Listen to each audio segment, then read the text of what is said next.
17वीं सदी में छत्रपति शिवाजी महाराज ने मराठा स्वराज्य की स्थापना की थी, जो एक समावेशी और शक्तिशाली साम्राज्य था। शिवाजी महाराज और उनके बेटे संभाजी के समय मराठा सेना में सभी समुदाय के लोग जैसे मराठा, कुंबी, महार और अन्य जाति के लोग साथ मिलकर लड़ाइयां लड़ते थे। उनके शासनकाल में महार समुदाय के सैनिक अपनी वीरता के लिए प्रसिद्ध थे और आगे चलकर भी महारों ने कई लड़ाइयां लड़ी। उन्होंने 1761 की पानीपत की तीसरी लड़ाई में भी हिस्सा लिया था। लेकिन 18वीं सदी के अंत तक मराठा साम्राज्य की एकता टूटने लगी। पेशवाओं, जो ब्राह्मण थे, उन्होंने उस समय तक मराठा सत्ता हथिया ली थी और मराठा सरदारों सिंधिया, होलकर, भोसले, गायकवाड़ के बीच आपसी मतभेद बढ़ गए थे। बाजीराव द्वितीय, जो 1796 से पेशवा थे, जो एक कमजोर और स्वार्थी शासक थे, उनकी नीतियों ने मराठा साम्राज्य को आर्थिक और सैन्य रूप से कमजोर किया। मराठा सरदारों के बीच एकता की कमी और पेशवाओं की ब्राह्मणवादी नीतियों ने सामाजिक और राजनीतिक तनाव को बढ़ा दिया। बाजीराव द्वितीय के शासनकाल में मनुस्मृति पर आधारित कठोर जातिगत व्यवस्था लागू की गई, जिसमें समाज को सख्ती से ऊंच नीच में बांटा गया। महार, जो दलित समुदाय का हिस्सा थे, उनको अछूत माना जाने लगा था। उनके साथ अमानवीय व्यवहार होता था। पेशवाओं ने महारों को मंदिरों, कुओं और सार्वजनिक स्थानों में प्रवेश की अनुमति पर रोक लगा दी थी। उन्हें बाजारों में सुबह 9 बजे से पहले और दोपहर 3 बजे के बाद ही जाने की इजाजत थी, ताकि उनकी छाया उच्च जातियों पर न पड़े। उस समय महारों को अपनी कमर पर झाड़ू बांधनी पड़ती थी, ताकि उनके पैरों के निशान मिट जाएं।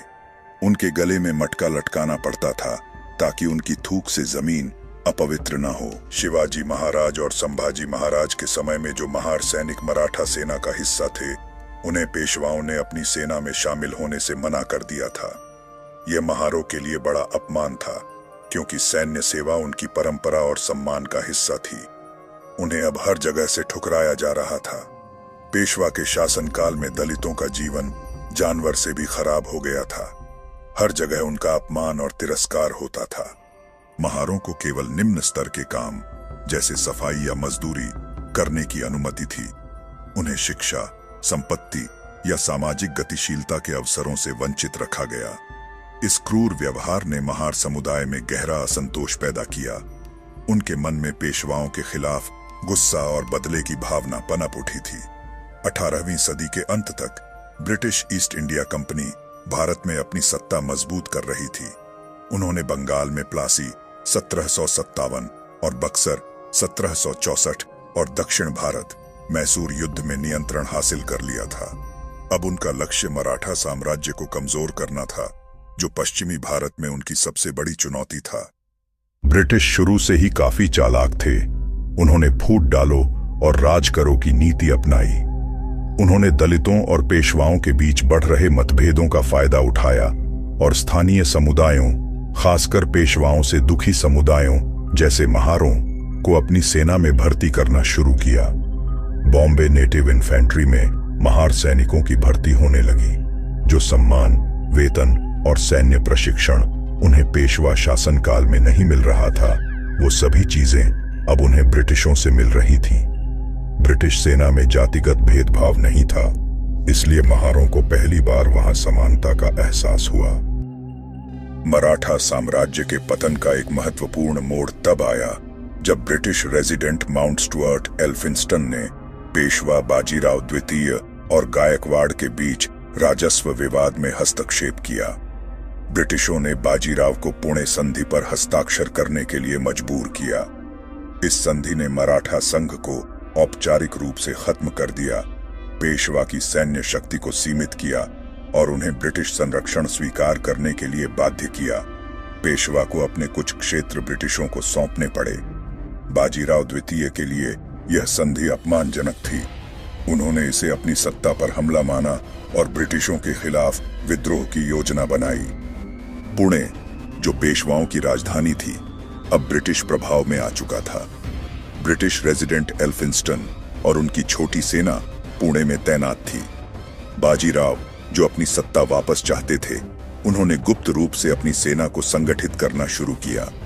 उनकी सेना में अरब, गोसाई और मराठा सैनिक शामिल थे और इसका नेतृत्व उनके विश्वस्त सरदार बापू गोखले, अप्पा देसाई और त्र्यंबकजी डेंगले कर रहे थे। बाजीराव ने ब्रिटिशों के खिलाफ खुला विद्रोह शुरू किया। 5 नवंबर 1817 को उन्होंने पुणे में ब्रिटिश रेजिडेंसी पर हमला किया और उसे जला दिया। इसके जवाब में ब्रिटिश सेना ने खड़की के युद्ध में पेशवा की सेना को हराया। इस हार के बाद बाजीराव को पुणे छोड़कर सतारा की ओर भागना पड़ा। उनकी सेना कमजोर हो चुकी थी, लेकिन उन्होंने हार नहीं मानी। दिसंबर 1817 तक बाजीराव ने अपनी सेना को पुनर्गठित किया, जिसमें 20,000 घुड़सवार और 8,000 पैदल सैनिक थे। उनका लक्ष्य था पुणे पर पुनः कब्जा करना। दिसंबर 1817 के अंत में बाजीराव द्वितीय ने पुणे पर हमले की योजना बनाई। उनकी गुप्तचर सेवा ने सूचना दी कि ब्रिटिश सेना पुणे में कमजोर स्थिति में है, क्योंकि उनकी मुख्य सेना जनरल जोसेफ स्मिथ के नेतृत्व में कहीं और व्यस्त थी। ये मौका देखकर बाजीराव ने अपनी सेना को पुणे की ओर बढ़ने का आदेश दिया। उनकी सेना विशाल थी, जिसमें अरब भाड़े के सैनिक, जो अपनी ताकत के लिए मशहूर थे, गोसाई योद्धा और मराठा सैनिक शामिल थे। बापू गोखले, जो एक अनुभवी सेनापति थे, उन्होंने इस हमले की रणनीति तैयार की। पुणे में British colonel Charles Barton Burr कम सैनिकों के साथ तैनात थे। उन्हें खबर मिली कि पेशवा की सेना पुणे पर हमले की तैयारी कर रही है। बार्टन ने तुरंत शिरूर में तैनात ब्रिटिश टुकड़ी से सैन्य सहायता मांगी। शिरूर में कैप्टन फ्रांसिस स्टॉन्टन के नेतृत्व में एक छोटी टुकड़ी थी, जिसमें कुल 834 सैनिक थे, जिसमें 500 महार सैनिक जो अच्छी तरह प्रशिक्षित और अनुशासित थे, 300 घुड़सवार जो गतिशीलता के लिए महत्वपूर्ण थे, 24 तोपखाने के सैनिक जो 2 6 पाउंडर तोपों के साथ थे। यह टुकड़ी छोटी थी, लेकिन अनुशासित और आधुनिक हथियारों से लैस थी। महार सैनिकों के लिए यह युद्ध केवल एक सैन्य कर्तव्य नहीं था, उनके लिए यह पेशवाओं के खिलाफ बदला लेने का मौका था, जिन्होंने उन्हें सदियों से अपमानित और दबाया था। ब्रिटिश सेना में उन्हें सम्मान, वेतन और हथियार मिले थे, जो उनके लिए सामाजिक सशक्तिकरण का प्रतीक था। सूबेदार सिद्धनाक यशवंत जैसे महार सैनिक इस युद्ध को अपनी अस्मिता की लड़ाई मानते थे। उनके पास राइफलें, संगीनें और ब्रिटिश सैन्य प्रशिक्षण था, जो उन्हें पेशवा की सेना के सामने मजबूत बनाता था। 31 दिसंबर 1817 की रात कैप्टन स्टॉन्टन ने अपनी टुकड़ी को शिरूर से पुणे की ओर मार्च करने का आदेश दिया। रात भर का मार्च थकाऊ था। सैनिकों के पास सीमित रसद थी और वे ठंडी रात में खुले मैदानों से गुजर रहे थे। दूसरी ओर पेशवा की गुप्तचर सेवा को खबर मिली कि एक छोटी ब्रिटिश टुकड़ी पुणे की ओर बढ़ रही है। बाजीराव ने इसे आसान शिकार समझा और अपनी सेना का एक हिस्सा, लगभग 2000 सैनिक कोरेगांव भेजा, जहां ब्रिटिश टुकड़ी रास्ते में पड़ाव डालने वाली थी। कोरेगांव भीमा नदी के किनारे बसा एक छोटा सा गांव था। यह पुणे से शिरूर के रास्ते में पड़ता था। गांव में कई मिट्टी और पत्थर के मकान, एक मंदिर और कुछ दीवारें थीं, जो रक्षात्मक स्थिति के लिए उपयुक्त थीं। भीमा नदी पानी का स्रोत थी, जो सैनिकों के लिए महत्वपूर्ण थी।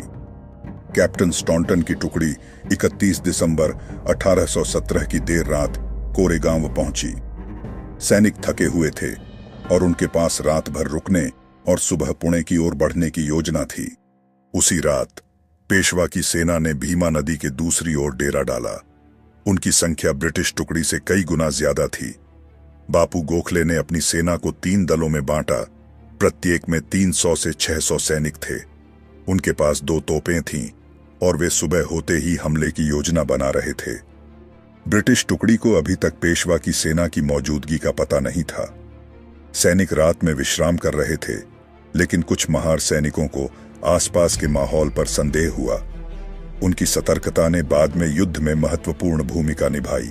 1 जनवरी 1818 की सुबह जैसे ही सूरज उगा, पेशवा की सेना ने भीमा नदी पार की। उनकी तलवारों और भालों की चमक सूर्य की किरणों में चमक रही थी। बापू गोखले ने अपने सैनिकों को गांव पर 3 तरफ से हमला करने का आदेश दिया। कैप्टन स्टॉन्टन को अचानक हमले की खबर मिली। उन्होंने तुरंत अपनी टुकड़ी को युद्ध के लिए तैयार किया। ब्रिटिश सैनिकों ने गांव की दीवारों, मकानों की छतों और मंदिर को रक्षात्मक स्थिति के रूप में चुना। महार सैनिकों ने अपनी राइफलों और संगीनों के साथ मोर्चा संभाला। सूबेदार सिद्नाक यशवंत और लेफ्टिनेंट थॉमस ब्लैकऑल ने सैनिकों को प्रेरित किया। ब्रिटिश तोपखाने ने 2 6 पाउंडर तोपों से पेशवा की सेना पर गोले दागे। ये तोपें छोटी थीं, लेकिन सटीक निशाने के कारण प्रभावी थीं। पेशवा की सेना ने गांव को घेर लिया और भीमा नदी तक पहुंच को अवरुद्ध कर दिया। उनकी रणनीति थी कि ब्रिटिश सैनिकों को प्यासा और थका हुआ छोड़ दिया जाए। पेशवा की सेना ने गांव के मंदिर और एक तोप पर कब्जा कर लिया। अरब सैनिकों ने अपनी ताकत का प्रदर्शन किया और गोसाई योद्धाओं ने भाले और तलवारों से हमला किया, लेकिन महार सैनिकों ने हार नहीं मानी। लेफ्टिनेंट ब्लैकऑल ने एक छोटी टुकड़ी का नेतृत्व किया और मंदिर को वापस छीन लिया। सूबेदार सिद्नाक ने संगीनों के साथ पेशवा के सैनिकों पर जवाबी हमला किया, जिससे एक तोप भी वापस ले ली गई। दोपहर तक युद्ध और उग्र हो गया। ब्रिटिश टुकड़ी को पानी की भारी कमी का सामना करना पड़ा, क्योंकि पेशवा की सेना ने नदी तक पहुंच को बंद कर दिया था। कुछ महार सैनिकों ने अपनी जान जोखिम में डालकर नदी से पानी लाने की कोशिश की, लेकिन पेशवा के सैनिकों ने उन्हें मार गिराया। फिर भी अन्य सैनिकों ने हिम्मत नहीं हारी और छोटे छोटे दलों में पानी लाने की कोशिश की। जैसे जैसे युद्ध आगे बढ़ा, गोला बारूद भी कम होने लगा। कैप्टन स्टॉन्टन ने अपने सैनिकों को आदेश दिया कि वे हर गोली को सावधानी से इस्तेमाल करें। महार सैनिकों ने अपनी राइफलों का उपयोग सटीकता के साथ किया, जिससे पेशवा की सेना को भारी नुकसान हुआ। युद्ध में ब्रिटिश टुकड़ी को भारी नुकसान हुआ। उनके 834 सैनिकों में से 50 पैदल सैनिक मारे गए, जिसमें ज्यादातर महार सैनिक थे। साथ ही 12 तोपखाने के सैनिक मारे गए। इस प्रकार कुल 275 सैनिक मारे गए। कुछ घायल हुए या लापता हो गए। पेशवा की सेना को भी 500 से 600 सैनिकों का नुकसान हुआ, जो उनकी विशाल सेना के लिए छोटा सा हिस्सा था, लेकिन उनकी हार का प्रतीक था। तकनीकी रूप से युद्ध में कोई स्पष्ट विजेता नहीं था। पेशवा की सेना पीछे हटी, लेकिन ब्रिटिश टुकड़ी भी पूरी तरह जीत नहीं सकी।